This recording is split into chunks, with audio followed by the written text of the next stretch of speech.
The Atari 2600 was the first games console I ever played. One of its big selling points was the provision of home versions of arcade games. Most of these were of respectable quality, though any 2600 lover will know that some of the conversions were a bit off the mark.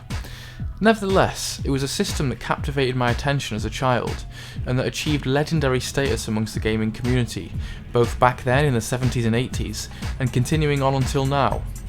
Even though it was officially discontinued in 1992, games are still being made for it to this day because of the growing homebrew community. It's pretty amazing that people are still making games for such an old system, but some of these are of very high quality, and modern approaches have managed to push the system's capabilities that little bit further. In this video, we're going to take a look at 5 particularly good homebrew games that I've been enjoying recently.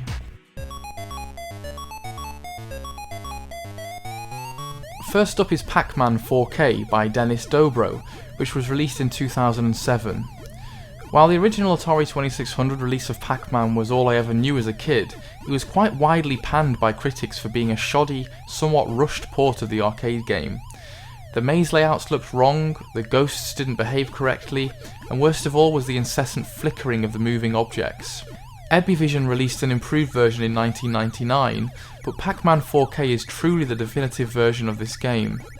The appearance is much more true to the original, especially the ghosts, who appear in the correct colours and look far better. It also plays much more like the Pac-Man we know and love. The maze layout has been improved and corrected, and the bonus items better reflect the arcade game.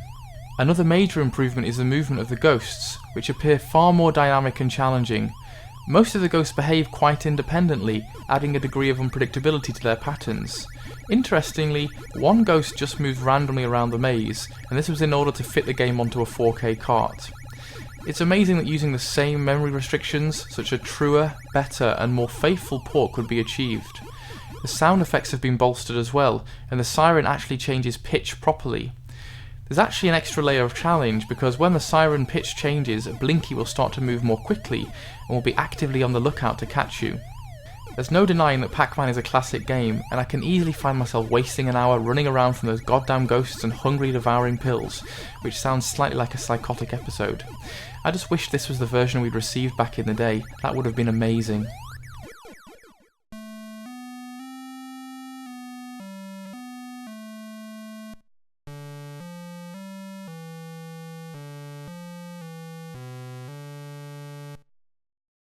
The next game is Halo 2600, which was written by Ed Fries, the former vice president of Microsoft Publishing, and released in 2010. This is a retro reimagining of the Halo games, and you play as a somewhat pixelated Master Chief. It's an action-adventure game with relatively basic gameplay features, but I rather enjoy it.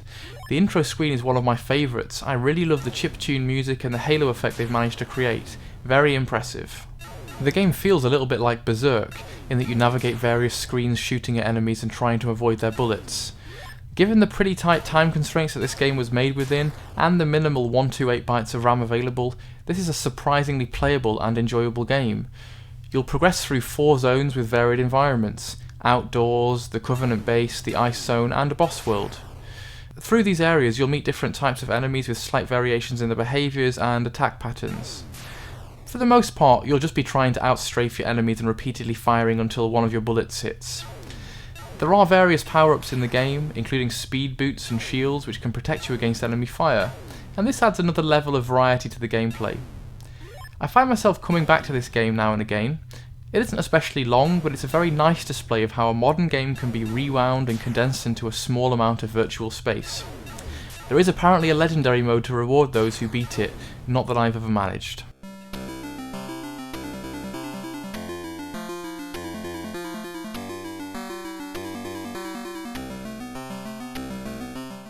Toyshop Trouble was released in 2007 as a re-release of the 2006 Atari Age holiday cart. The game is a collaboration between several homebrew programmers and is one of my favourite homebrew games. This is a festive game, and the premise is that you play as one of Santa's elves working in the toy factory in the run-up to Christmas. The problem is that none of the toys have been painted, and it's your job to race along the conveyor belts painting the toys before the time runs out. It's a simple concept, but it's very addictive. The game starts off with relatively simple colour requirements: paint the trains red, the trumpets yellow, the dinosaurs green, but then, with each level increment, there are levels of complexity added, such as greater varieties of toys, and toys that require combinations of multiple colours. It's a very challenging, slightly stressful experience trying to carefully time the changes of your paint to reach that last toy which is flying out of reach. They've done a very good job to create a bit of festive spirit here as well, especially with a lovely jaunty Christmas jingle at the beginning. Actually, the music and sound effects are brilliant in this game. The happy choo-choo of the train is a very nice touch. I found that by the 6th or 7th stage, the difficulty really started to ramp up, just like those classic, impossible games of old. Nevertheless, I keep coming back for another run around the factory in my green tights. I also come back to play this game a lot as well.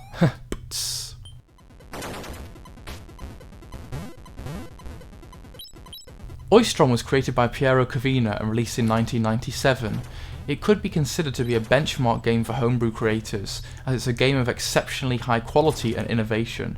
It was selected for inclusion in the Game Boy Advance version of the Activision anthology, and was named as one of the best 5 2600 homebrew games in Gaming Hacks by Simon Carless. This is a very well created shmup, in which you control a spaceship fighting against space oysters. I know, it's a crazy concept. After killing the oysters, you can collect pearls which are stored on the left side of the screen, and these can be stolen by enemies. 8 pearls will reward you with a bomb, and at the end of the level, you'll need these to fight the mighty Oystron boss. The graphics appear to be wonderfully polished and colourful, and the controls are slick and responsive. It's a very impressive shooter on the system, and again, one I wished I'd had as a kid. I must say that I find the difficulty level to be quite high, and I need to practice this one a bit more. You need to be on your toes to dodge the barrage of enemies progressing across the screen. Although you start at the left, you can actually move freely around the playfield, which I was pretty impressed with.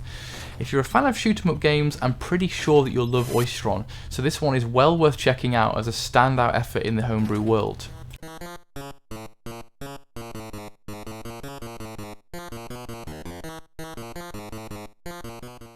Dungeon was written by David Weevil and released in 2009.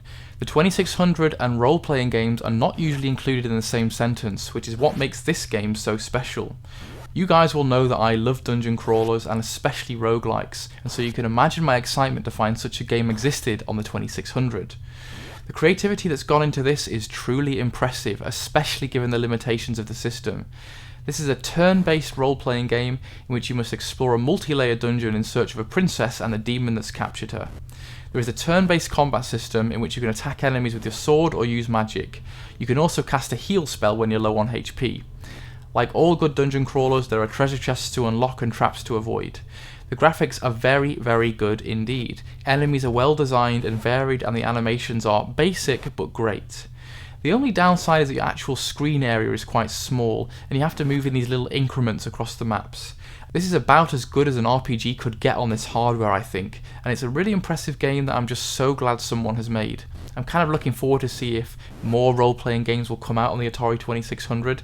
Maybe someone could remake a Final Fantasy game for the system. Who knows, the options are limitless.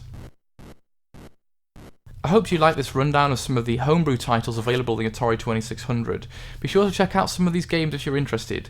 Thanks for listening, and I'll speak to you all soon. Bye.